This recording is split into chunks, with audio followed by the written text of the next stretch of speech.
How we doing, Suns fans? I am Rich Rubin, and this is Suns Latest. Thank you to you for commenting and subscribing. Thanks to Fan Arch for this really fun platform. Got my Lucky Suns 1977 autographed ball. Tom Van Arsdale is the autograph of the day. Dick Van Arsdale's twin brother, and they did play together. One of these days I'm just going to get this right. And they did play together at the same time for 1 year. And Tom Van Arsdale, along with Dick Van Arsdale, the original Sun, will be Suns legends of the day. But let's get things started today. Rumors. All right, so I thought we were going to put this to bed, but there's now new rumors that not only the Suns, but the Sacramento Kings are pursuing Jonathan Kaminga a lot more heavily than first reported, like actually aggressively. So Warriors want him back. Kaminga wants a bigger role. He wants to start. Rightly so. I don't know what the Warriors are thinking. It's just that I know, and I just because I've watched the Warriors so much, because I actually do love watching the Warriors. I'm a big Steph Curry fan, even though I'm a Suns fan. But Steve Kerr takes a long time to bring along younger guys, even if they've been on the team for a few years. He does not trust the younger guys. He likes proven veterans. Kerr hasn't made up his mind yet, and that's the only issue they got in Golden State. So he's always taking forever. I already talked about that. Like when Klay Thompson was with the Warriors, the Steph, Klay, and Draymond system, if you didn't fit into what those three guys wanted to do, you didn't start, or you just didn't get a whole lot of minutes. So that's why they brought in Andre Iguodala. That's why they brought in Andrew Bogut. They brought in veterans that were coachable, for lack of a better term, where they simply understood what the coach expected of them and how this system is going to be run. So Suns and Kings have made it clear that if and when Kaminga is available, he would start. You kind of have to do that if you're coveting somebody with the talent of Kaminga. Kaminga scored in the playoffs when Steph went down. Warriors made an offer. Kaminga and his crew said no. Now, this is just negotiating. I mean, I think we all understand that. But they are for sure, the Kaminga crew is absolutely looking for either a starting spot on the Warriors and a lot of money as well. It would be a sign and trade with the Suns, if and when. Now, Warriors want at least a first, which the Suns don't have. Suns finally dropped beneath the first and second apron, so there's some flexibility in offering the kind of money Kaminga might want. Maybe not right out of the box, but down the road. Suns would be trading away salary, so not taking on anything new. And once again, we're back to Grayson Allen and Royce O'Neal contracts, which could match up to around what Kaminga is asking for. So that swap would be good for the Suns. I don't think the Warriors are interested in those guys. Maybe Nick Richards comes into play. Warriors lost Kevon Looney. Need a big up. They need a big. They need a backup. They, at minimum, need a big. And Nick Richards is somebody that the Suns will have no problem moving.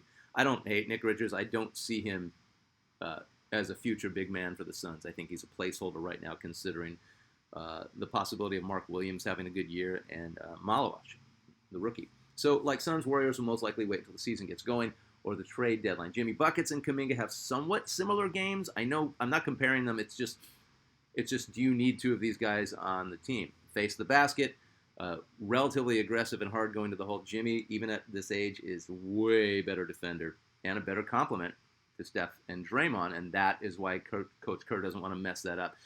If I'm Steve Kerr, I'm thinking, well, if these three can stay relatively healthy next year, that's a contending team. Warriors did some damage last year with these three old dudes, and I don't see them changing that. So Warriors need to figure out what they want from Kaminga.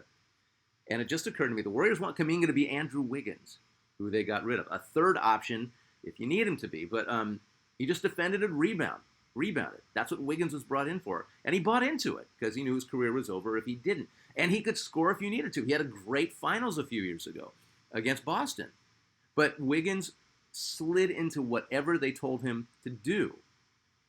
So I'm not saying he didn't have free reign. I'm saying he bought into the Steph, Klay, Draymond system, and he fit really well. He was an all-star. He had his best years with the Warriors because he fit into that system. So Wiggins' value was in that he could reappear and disappear throughout the game. You'd forget he was there. His defender would forget he was there. Or he'd be dominant. He was always a good specimen. He could always play, but he never disrupted what the Warriors were trying to do. And that's why he had his good season. So Kaminga is not Wiggins. Not sure if he's legit alpha. I think Kaminga thinks he can be an alpha, or he might think that he is an alpha. Can't get into his head. He's definitely a more talented offensive player than Wiggins ever was. But I don't know. I don't know if he's a Warrior system guy. He's so talented, and you can see the explosiveness, and that's why the Warriors aren't going to just throw him out there and let him go. But that's why Kaminga's camp is also going, well, we'll wait and see. They're going to wait and see. Kerr's not into wait and see. Kerr wants to know what he's got in a player, and rightly so. He's done pretty good with that stuff. So especially with a still very effective Steph Curry. And if healthy, a very effective Jimmy Butler, and Draymond isn't slowing down. So Steph isn't jumping at getting Kaminga in that starting lineup either. So we're kind of doing like this. He could be a great second or third option on the Suns. I don't see the Warriors needing Grayson Allen or Royce again. The Warriors need a rim protector. So let's throw in Nick Richards. We're going to see who blinks first. No need or rush to fill the roster for the Warriors. No need, or for the Suns. No need or rush for Kaminga to sign with the Warriors right away. So that's where everybody's at. But and the Kings all in the same boat together. All right, so moving on to Fleming, Rasheer Fleming. So I heard it more than once, and I want to revisit it. I know we just went over it. Rasheer Fleming might be the steal of the draft. So 6'9", I'm going to go over the basics. 6'9", 240, power forward, out of St. Joseph's. According to his peers, the guys he played against in college, and rival college coaches, anybody that saw him play and had to go up against him, they are all saying the same thing. That's the most underrated guy in the draft. Suns got him at 31. Pretty good. It's such good news after such a bizarre year. 7'5" wingspan, good defensive anticipation. He showed it in Summer League, definitely showed it at St. Joe's. Good with weak side help. He is very quick for that size. Really long, crazy motor. Plays controlled angry. I love controlled angry. Russell Westbrook, in his prime, played with a fury. But when he was younger and his athleticism could back it up, controlled anger. And that's effective. That's intimidating to have to go against. Really crafty around the rim. Remember how I was talking about how I was so happy Ryan Dunn was getting to about 38, 39% on his threes, and it would make him a great player? Fleming comes in at 39% on threes. And he is not shy about taking it, and he will only get better. 39% at 4 per game at St. Joe's. That's pretty good for a rookie, for a power forward coming into the league. He's only going to improve that. So that's kind of cool. He can put the ball on the deck. He can, for the most part, create his own shot, or at least he tries. He is not completely dependent on a facilitator. And comparisons to Aaron Gordon. Not saying he's as good as Aaron Gordon. Remember, when I compare, I'm saying style of game, playing with that same kind of motor. I went back and watched him in Summer League. I think the rumors might give way to truth.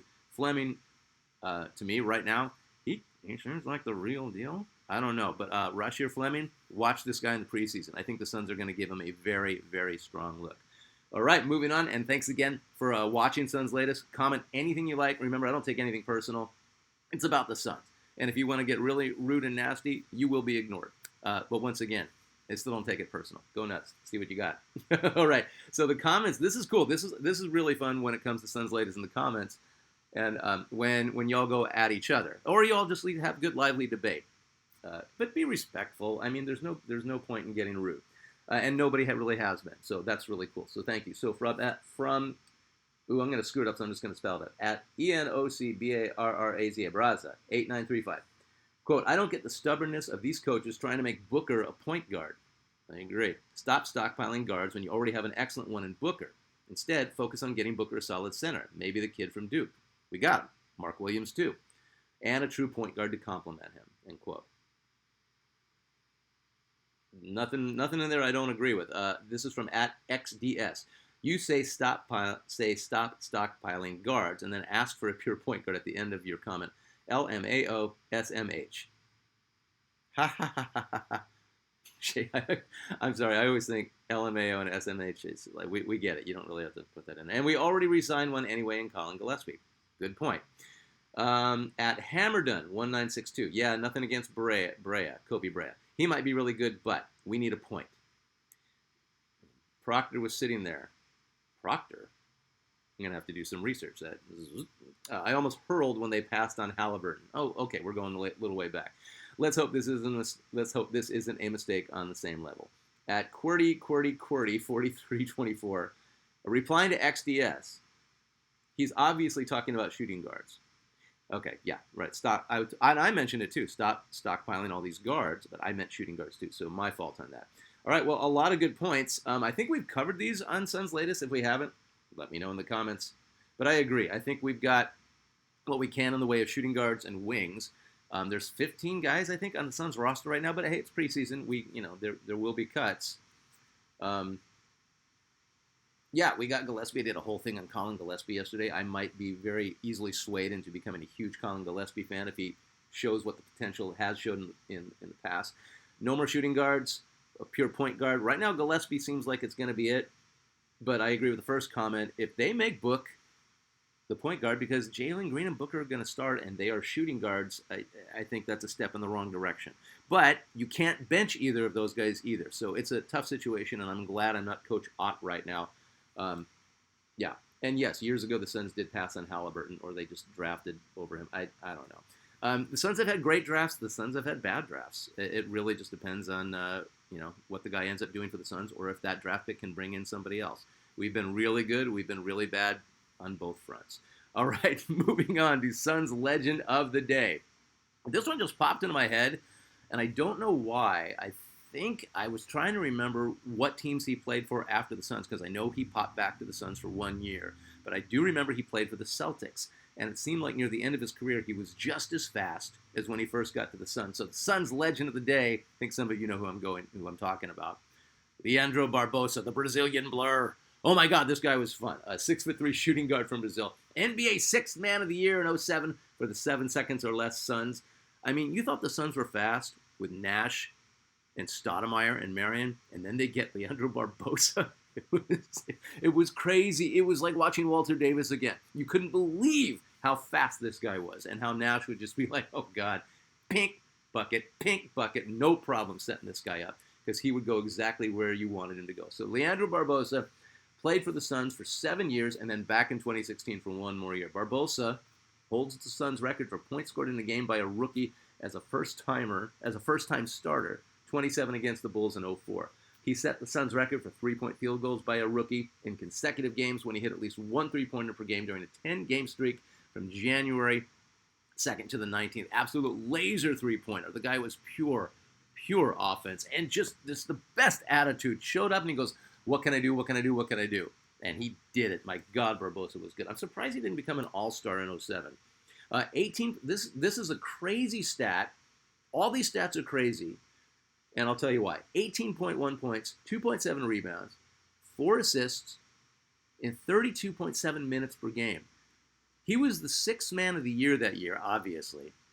But think about it. He came off the bench and got almost 33 minutes a game and had those kinds of stats and was a really clutch 3-point shooter. That's special. That's a special player. He got a ring with the Warriors in 2015 after he left the Suns. Currently a Kings assistant coach, along with former NBA players Mike Miller and Bobby Jackson. B-Jax. I loved Bobby Jackson when he was on the Kings in around 04-05. So Leandro Barbosa, not a whole lot of stats on him. It was mostly the impact he had when he was with the 7 seconds or less Suns. And I absolutely loved watching him play. He was an energy guy. When my brother, growing up as kids, we played at Miller Boys Club in Phoenix, Arizona. My brother 2 times won an award called Spark Plug of the Year. And my brother was he was a Steve Nash style point guard, textbook jump shot, just ran. But Spark Plug of the Year was that special award. It wasn't MVP. It wasn't, most improved. It was like, this guy's special. Well, people go to see that guy play. Who are you here to see? I want to see Barbosa. I want to see Nash. Yes, there's all types of superstars, and yes, they do sell tickets, but you do want a spark plug on your team. And Leandro Barbosa was 100% a spark plug for the already most exciting team in the league. Leandro Barbosa is your Suns Legend of the Day. I am Rich Rubin. Thank you so much for tuning in to Suns Latest. Subscribe if you like. Don't subscribe if you don't want to. Comment if you like. Same deal. Next, I am getting suggestions for Suns Legend of the Day. They are all legit. Somebody piped in on yesterday's, and it's like, I think we might have to do this guy next. Feels good to know just how many great players wore the purple and gold. We're going to get to all of them. Thank you for your comments. Thank you for subscribing. Thank you for listening to Suns Latest. We are going to do it again tomorrow. Later.